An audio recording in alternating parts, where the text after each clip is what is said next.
जय हिंद दोस्तों। कैसे हैं आप लोग। तो आज हम बात करने वाले हैं साल 2023 में आई एक क्राइम फिल्म एनिमल के बारे में। दोस्तों आज की वीडियो में हम इस फिल्म की संक्षेप में कहानी जानेंगे और इसका रिव्यू करेंगे। ये कहानी है एक बच्चे की जिसका नाम रणविजय होता है और वो अपने पिता से बहुत ज़्यादा प्यार करता था क्योंकि उसके लिए उसके पिता एक सुपर हीरो थे। उसके पिता का नाम था बलबीर सिंह और वो एक बिजनेस टाइकून थे और वो स्वास्तिक नाम की कंपनी के ओनर थे जो कि पूरे इंडिया की सबसे बड़ी कंपनी थी। रणविजय के पास किसी भी चीज़ की कमी नहीं थी, लेकिन सबसे ऊपर वो अपने पिता का टाइम चाहता था और उसका पिता बलबीर इतना बिजी रहता था कि वो उसे टाइम नहीं दे पाता था। रणविजय की दो बहनें भी थी, एक उससे बड़ी थी और एक उससे छोटी थी। बचपन से ही विजय को एक लड़की बहुत पसंद थी जिसका नाम गीतांजलि था और वो उसके दोस्त की बहन थी। जब रणविजय बड़ा हुआ तो वो अपने पिता के बर्थडे पार्टी के लिए अपने दोस्तों को इनवाइट करने के लिए आया, लेकिन जब वो गीतांजलि के घर गया तो उसे पता चला कि उसकी सगाई हो रही है। इससे उसे बहुत ही बुरा लगा और गीतांजलि को उसने भड़का दिया और उससे कहा कि वो उससे प्यार करता है और उसे उस लड़के से शादी नहीं करनी चाहिए। गीतांजलि भी अंदर ही अंदर रणविजय को पसंद किया करती थी। रणविजय जब घर पहुंचता है तो उसके पिता का बर्थडे सेलिब्रेट किया जा रहा था, जहाँ पे उसकी बहनें और उसके दादाजी भी मौजूद थे। उसकी बड़ी बहन मीत का पति वरुण भी वहाँ पे आया हुआ था, लेकिन वो विजय को बिल्कुल भी पसंद नहीं किया करता था क्योंकि उसका मानना था कि वो फालतू में ही बस घूमता रहता है। पार्टी में विजय और वरुण की लड़ाई हो जाती है क्योंकि विजय उससे कहता है कि उसने उसकी कंपनी को आगे बढ़ाया है, जिससे हम जान पाते हैं कि बलबीर ने कंपनी का दामोदर अपने दामाद को दे रखा था, जिससे कि रणविजय बिल्कुल भी खुश नहीं था क्योंकि वो जानता था कि उसका जीजा बिल्कुल भी अच्छा इंसान नहीं है। तभी उसका जीजा उसकी बहन को उसके सामने हाथ लगाता है तो रणविजय उससे कहता है कि अगर दोबारा उसने ऐसा किया तो वो उसे जान से मार डालेगा। जब वो लड़ाई की खबर बलबीर के पास पहुंचती है तो बलबीर रणविजय को ही आगे डांटता है और उससे कहता है कि वो अपने जीजा से माफ़ी मांगे, और रणविजय को ना चाहते हुए भी अपने जीजा से माफ़ी मांगनी पड़ती है। फिर हमें पास्ट का एक वाक्य दिखाया जाता है जहाँ पे रणविजय की बहन के साथ कॉलेज में कुछ लोग रैगिंग कर रहे थे और रणविजय को जब ये बात पता चली तो वो गन लेकर क्लास में ही घुस गया, जिसे देखकर सब लोग डर गए और वहाँ पे कुछ बंदों को उसने इंजर्ड भी कर दिया था। उसके इस हरकत की वजह से उसके पिता ने उसे थप्पड़ मारे थे और उसकी माँ से कहा था कि उसने एक क्रिमिनल को पैदा किया है। रणविजय ने अपने पिता से कहा कि वो क्रिमिनल नहीं बल्कि अपनी बहन को प्रोटेक्ट कर रहा था। फिर कहानी प्रेजेंट में आती है जहाँ पार्टी में रणविजय का पिता उसे बताता है कि उसका जो कंपनी में शेयर है वो अपने दामाद को दे रहा है कि उसे कंपनी चलानी नहीं है बल्कि आवारागर्दी करनी है। इससे रणविजय को बहुत ही गुस्सा आता है और वो घर छोड़कर जाने लगता है, लेकिन तभी वहाँ पे गीतांजलि आ जाती है जो कि उससे शादी करने का फैसला कर चुकी थी। रणविजय अपने पिता के पास उसे लेकर जाता है और उससे कहता है कि यह उसकी बहू है, लेकिन बलबीर इतना गुस्सा होता है कि वो उसे कोई भी बात नहीं कहता और वहाँ से चला जाता है, जिससे रणविजय को बहुत ही हर्ट होता है और वह घर छोड़कर चला जाता है। वो गीतांजलि से शादी करके अमेरिका शिफ्ट हो जाता है जहाँ पे उन दोनों को दो बच्चे होते हैं, एक लड़का और एक लड़की। फिर कहानी कुछ साल बाद की दिखाई जाती है जहाँ पे रणविजय अपनी टीम के साथ ढेर सारी गन्स लेकर एक मीटिंग में जा रहा था। वो होटल में घुस के वहाँ के सिक्योरिटीज को मारने लगता है और वहाँ पे उसका जीजा भी होता है जिसका गला दबाकर वो जान से मार डालता है। दोस्तों उसने ऐसा इसीलिए किया था क्योंकि उसने उसके पिता के खिलाफ साजिश करी थी, इसीलिए उसने अपने जीजा और उसके भाई को जान से मार डाला था। अब यहीं से हमें रणविजय का एनिमल रूप दिखाया जाता है। उसकी बहन का पति जब घर नहीं आता तो वो बहुत ज़्यादा चिंतित हो जाती है, लेकिन रणविजय उसे संभालता है और उससे कहता है कि वो बिल्कुल भी चिंता ना करे। फिर हमें कुछ महीने पहले की कहानी दिखाई जाती है जहाँ पे बलबीर सिंह पे किसी ने गोली चला दी थी, जिसकी वजह से वो जख्मी हो गए थे और आईसीयू में थे। 8 साल बाद रणविजय यूएसए से अपने पिता को देखने के लिए आया था, वो भी अपनी बीवी और बच्चों के साथ। जब वो अपने पिता से मिला तो बलबीर उसे देखकर काफ़ी ज़्यादा खुश हुआ और उसने उसे और उसकी बीवी को एक्सेप्ट कर लिया। बलबीर ने उसे बताया कि जब उसे पहली गोली लगी तो सिर्फ उसे उसका ही चेहरा नजर आया और उसे एहसास हुआ कि वो कितना गलत था जो कि उसे टाइम नहीं दे पाया था। अब रणविजय वहीं पर रुक के अपने पिता को प्रोटेक्ट करने का फैसला करता है। सबसे पहले वो स्वास्तिक के वर्कर्स के पास जाता है और उनसे कहता है कि अब बिल्कुल सही सलामत है तो चिंता ना करें और फिर से काम करने लगे। वो उन्हें वादा भी करता है कि जिसने भी उसके पिता पे गोली चलाई है वो एक एक का सर काट देगा। बलबीर देखकर हैरान हो जाता है और उसे लगता है कि उसका बेटा अब भी क्रिमिनल ही है।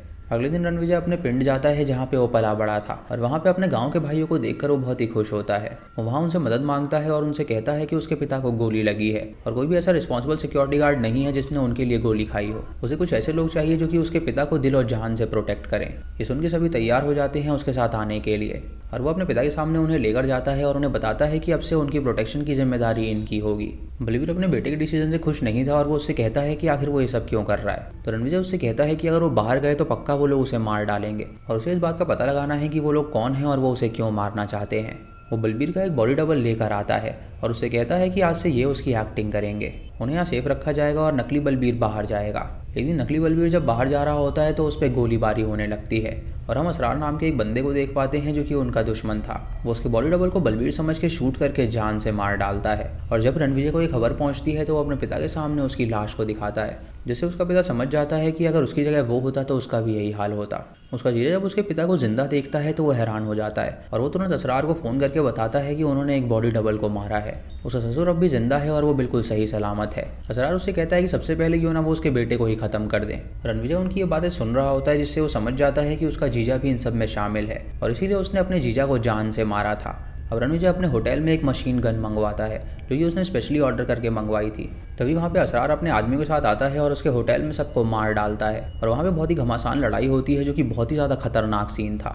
रणविजय और उसकी टीम एक एक करके सबको मार डालती है और एक ग्रुप से तो रणविजय अकेले ही लड़ता है और एक एक करके सबको मारने लगता है। उस लड़ाई में बहुत ज़्यादा जख्मी भी हो जाता है और उसके शरीर पर कई सारे कट्स लग जाते हैं। तीनों बंदे बहुत सारे होते हैं जो कि रुक ही नहीं रहे होते, इसीलिए वो अपनी मशीन गन निकालता है और सबको एक एक करके गोलियों से भून देता है। तभी असरार चुपके से आके उसकी छाती में शूट कर देता है और उसे लगता है कि शायद वो मारा गया है, लेकिन रणविजय उठता है और असरार को मारने वाला होता है। लेकिन तभी उसे आबिद नाम के बंदे का कॉल आ जाता है तो रणविजय उसे उठाता है और उससे कहता है कि उसका बॉस अब मर गया है और वो कितने भी लोग भेज दे वो सबको एक एक करके मार डालेगा। उसके बाद वो असरार को शूट कर देता है और खुद भी बेहोश हो जाता है। कुछ दिनों तक उसका ट्रीटमेंट चलता है और वो 14 दिन बाद कोमा से बाहर आता है, जहाँ डॉक्टर उसे बताते हैं कि उसे हार्ट ट्रांसप्लांटेशन की ज़रूरत है क्योंकि छाती में गोली लगने की वजह से उसका दिल धीरे धीरे काम करना बंद कर देगा। रणविजय सबसे कहता है कि उसे कुछ भी नहीं होने वाला और उसके बाद वो अपनी बहन के पास जाता है और उसे बताता है कि उसने अपने जीजा को मार डाला है, जिससे उसकी बहन उससे कहती है कि आखिर उसने ऐसा क्यों किया। तो वो उससे कहता है कि उसने ही उनके पिता पे गोली चलवाई थी। रणविजय ने अपने सारे सेंसेस खो दिए थे, जिसकी वजह से ना वो सुन पाता था, ना टेस्ट कर पाता था और ना ही स्मेल कर पाता था, लेकिन उसके बावजूद भी उसका विश्वास था कि वो ठीक जल्दी हो जाएगा।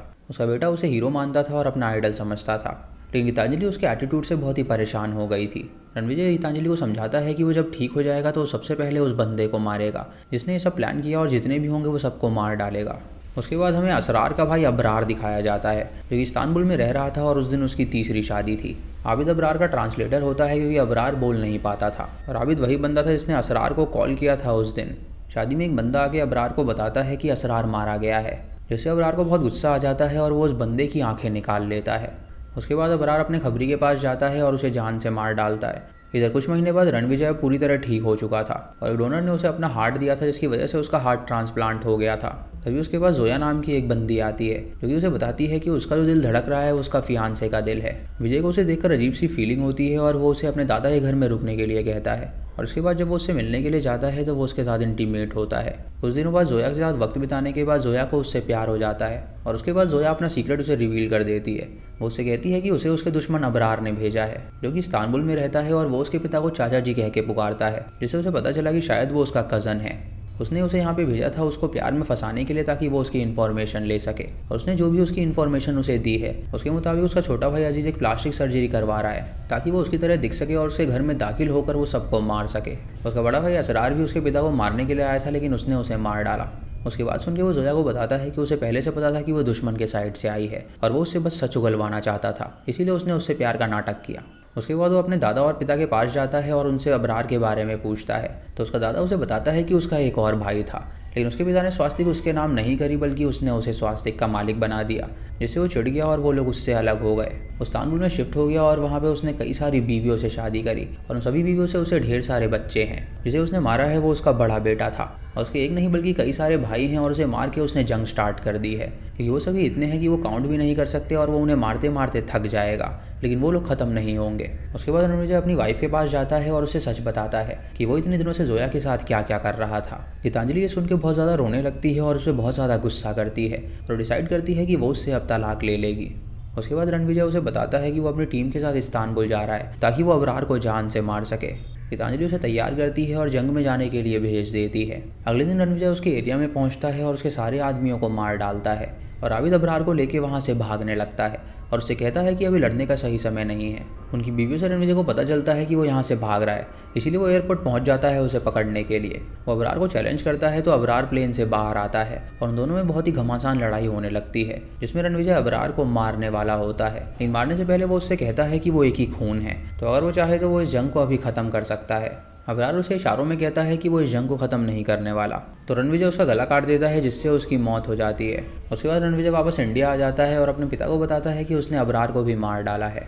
कुछ दिनों बाद दिवाली पे उसका पिता उसे बताता है कि उसे कैंसर हो गया है और उसके पास सिर्फ 6 महीने का टाइम बचा हुआ है। वो ये बात उसे बताता है कि उसने उसकी अपब्रिंगिंग अच्छी नहीं करी है, बल्कि जब भी उसे उसका साथ देना चाहिए था वो उससे दूर रहा था। अपने पिता के मुंह से ये बात सुन के रणविजय रोने लगता है और गीतांजलि अपने बच्चों को लेकर वहाँ से हमेशा के लिए जाने लगती है। लेकिन तभी रणविजय का बेटा वहाँ पर आकर उससे गले लग जाता है और गीतांजलि उन्हें देखकर रोने लगती है। उसके बाद पोस्ट क्रेडिट सीन में हमें अजीज़ दिखाया जाता है, जो कि अबरार और असरार का छोटा भाई था और उसने प्लास्टिक सर्जरी करा ली थी और वो बिल्कुल रणविजय की तरह ही दिखता था।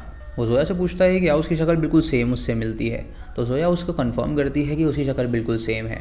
अजीज़ ने रणवीर के 2 आदमियों को पकड़ रखा था और वो उन्हें चाकू से बुरी तरह स्टैब करके जान से मार डालता है, जिसे देखकर जोया को उल्टी आ जाती है और अजीज़ उससे कहता है कि अब तो बच्चा होने के बाद ही पता चलेगा कि ये उसका है या रणविजय का। यानी कि जोया उसकी गर्लफ्रेंड थी और उसने उसे भेजा था उस काम के लिए। इसी के साथ ये मूवी यहीं पर ख़त्म हो जाती है। तो दोस्तों ये थी इस फिल्म की कहानी। दोस्तों पिछले कुछ दिनों में रश्मिका को बहुत ज़्यादा ट्रोल किया गया है, लेकिन मैं आपको बता दूं कि उसने बहुत ही ज़बरदस्त एक्टिंग करी है। रणबीर कपूर की एक्टिंग तो आप लोग जानते ही हैं कि कितनी ज़बरदस्त होती है। दोस्तों मुझे फील हुआ कि बॉबी देओल को जितना दिखाना चाहिए था उतना इस फिल्म में दिखाया नहीं गया है। ये उनका बहुत ही छोटा रोल है, वो आते हैं और मर जाते हैं। उनका रोल ऑडियंस को उतना इम्पैक्ट नहीं कर पाया जितना ऑडियंस उनसे एक्सपेक्ट कर रही थी। बाकी ये फिल्म सच में बच्चे नहीं देख सकते क्योंकि ये बहुत ही डिस्टर्बिंग है। कहीं पे हाथ कट रहे हैं तो कहीं पे किसी का पैर कट रहा है, ये सारे सीन्स इसमें दिखाए गए हैं। बाकी अगर आपने इस फिल्म को देखा है तो आपको ये कैसी लगी आप हमें कमेंट सेक्शन में ज़रूर बताइएगा। चैनल पे नए हैं तो इसे सब्सक्राइब करें और बेल आइकॉन दबाएं नोटिफिकेशंस के लिए। और दोस्तों वीडियो को लाइक और शेयर करना बिल्कुल मत भूलिएगा। तो मैं मिलता हूँ आपको अगली वीडियो में, तब तक के लिए जय हिंद।